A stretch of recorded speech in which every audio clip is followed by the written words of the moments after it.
सोचिए रात के 11 बजे हैं, आपका मूड हुआ चीज बर्स्ट पिज्जा खाने का। पहले क्या करना पड़ता था? या तो खुद गाड़ी निकाल कर जाना पड़ता या रेस्टोरेंट को कॉल करना पड़ता, कभी फोन बिजी, कभी ऑर्डर कैंसिल, कभी लेट डिलीवरी। लेकिन आज बस ऐप खोलिए, ऑर्डर कीजिए और 30-40 मिनट में खाना आपके दरवाजे पर।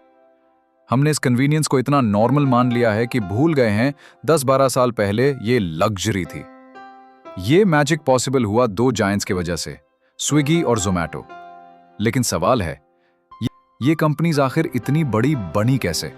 और 2025 में इनकी लड़ाई का विनर कौन है? एक कंपनी प्रॉफिट में है, दूसरी अभी भी हजारों करोड़ के घाटे में। आज हम डीप डाइव करेंगे उनकी पूरी कहानी में।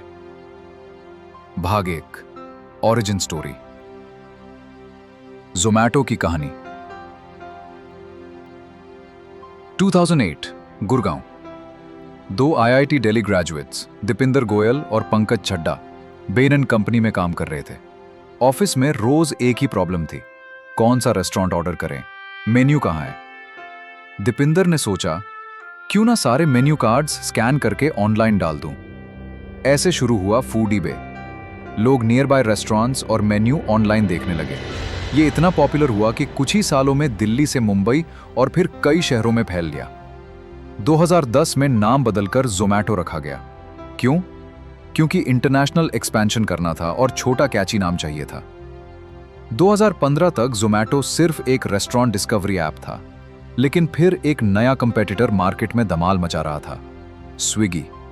जोमैटो ने समझा कि अगर हमने डिलीवरी शुरू नहीं की तो पीछे रह जाएंगे, तो 2015 में उन्होंने फूड डिलीवरी सर्विस लॉन्च की। फिर 2020 में एक बड़ा मोमेंट आया। उबर ईट्स इंडिया फेल हो गया और जोमैटो ने उसे एक्वायर कर लिया।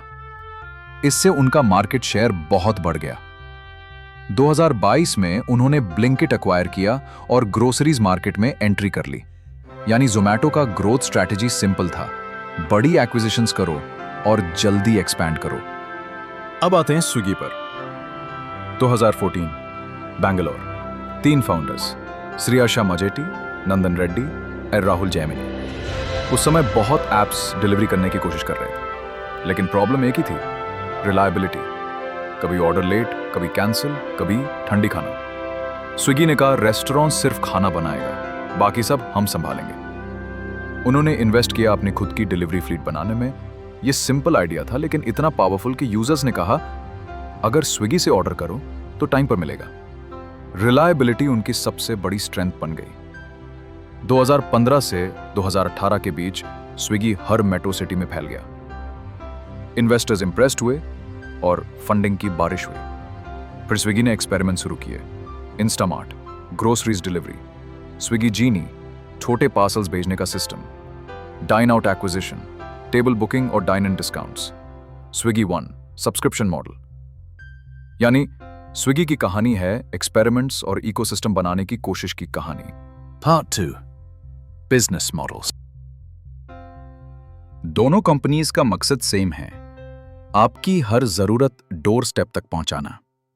जोमैटो कमाता है food delivery commissions, delivery charges, Blinkit से ग्रोसरीज, हाइपरप्योर से रेस्टोरेंट्स को रॉ मटेरियल, एड्स और प्रमोशंस, डिस्ट्रिक्ट ऐप से कॉन्सर्ट्स एंड इवेंट्स के टिकट्स। स्विगी कमाता है फूड डिलीवरी से मेन रेवेन्यू, इंस्टामार्ट से ग्रोसरीज, जीनी से पार्सल्स, डाइन आउट से reservations, Swiggy One subscription. Difference? Zomato का सिस्टम इंटरकनेक्टेड है। Blinkit plus Hyperpure plus food delivery एक इकोसिस्टम है। स्विगी का मॉडल थोड़ा स्कैटर्ड है, हर साल new experiments. Quick commerce war. अब असली बैटलफील्ड, ग्रोसरीज की रेस। आप और मैं रोज ग्रोसरीज ऑर्डर करने लगे हैं। जोमैटो का ब्लिंकिट वर्सेस स्विगी का इंस्टामार्ट। ब्लिंकिट रोज डिलीवर करता है 16 लाख ऑर्डर्स, इंस्टामार्ट रोज 12 lakh orders. Average basket size, Blinkit 650 रुपए, इंस्टामार्ट 500 रुपए। FY 25 revenue, Blinkit 5000 crore plus, Instamart 2000 crore. Losses में फर्क, ब्लिंकिट का घाटा 92% कम हुआ, इंस्टामार्ट का घाटा और बढ़ा। मतलब अभी क्लियरली ब्लिंकिट लीड पर है। और याद रखो, ग्रोसरीज डेली यूज हैं, मतलब रिटेंशन हाई। इसलिए क्विक कॉमर्स ही असली बैटल ग्राउंड है। Part 4. Revenue and Profit. The Big Reveal. अब पैसों की बात। Financial year 2024, Zomato, revenue 12,000 crore, profit 350 crore. Swiggy, revenue 11,000 crore, loss 2,300 crore. Financial year 2025, Zomato, revenue 20,000 crore plus, profit 500 crore. Swiggy, revenue 15,000 crore, loss 3,000 crore plus. दोनों grow कर रहे हैं, लेकिन फर्क ये है, Zomato प्रॉफिट दिखा रहा है, स्विगी घाटा बढ़ा रहा है। Part 5.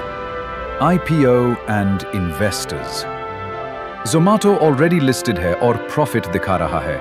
स्विगी ने 2024 में IPO फाइल किया, वैल्यूएशन रखा 1.25 लाख करोड़। प्रॉब्लम, अभी तक प्रॉफिट नहीं है, इसलिए इन्वेस्टर्स कॉशियस हैं। IPO उनके लिए मौका भी है और चैलेंज भी। Part 6. Challenges. रेस्टोरेंट्स का गुस्सा, 25 to 30% कमीशन, कस्टमर्स की शिकायत, delivery charges, surge pricing.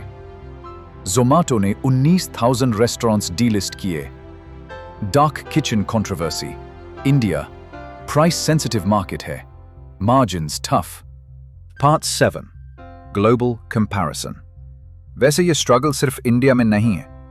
USA में DoorDash, चाइना में मेituan, यूरोप में डिलीवरू, ऑलमोस्ट सबने सालों तक लॉसेस देखे। मेituan को भी प्रॉफिट में आने में कई साल लगे। यानी इंडिया की स्टोरी भी ग्लोबल पैटर्न फॉलो कर रही है। तो अभी का विनर कौन है? Profit plus quick commerce equals Zomato, experiments plus ecosystem dream equals Swiggy. Future depend करता है 3 चीजों पर, स्विगी लॉसेस कंट्रोल कर पाता है या नहीं, Zomato, ब्लिंकिट और हाइपरप्योर को कितना स्केलेबल बनाता है, रेगुलेशंस और रेस्टोरेंट्स के साथ रिलेशन कैसे मैनेज करते हैं। तो आज की डेट में विनर है Zomato, लेकिन रेस अभी खत्म नहीं हुई। अब सवाल आपसे, आप ज्यादा ऑर्डर स्विगी से करते हो या Zomato से, और क्यों? कमेंट में बताइए।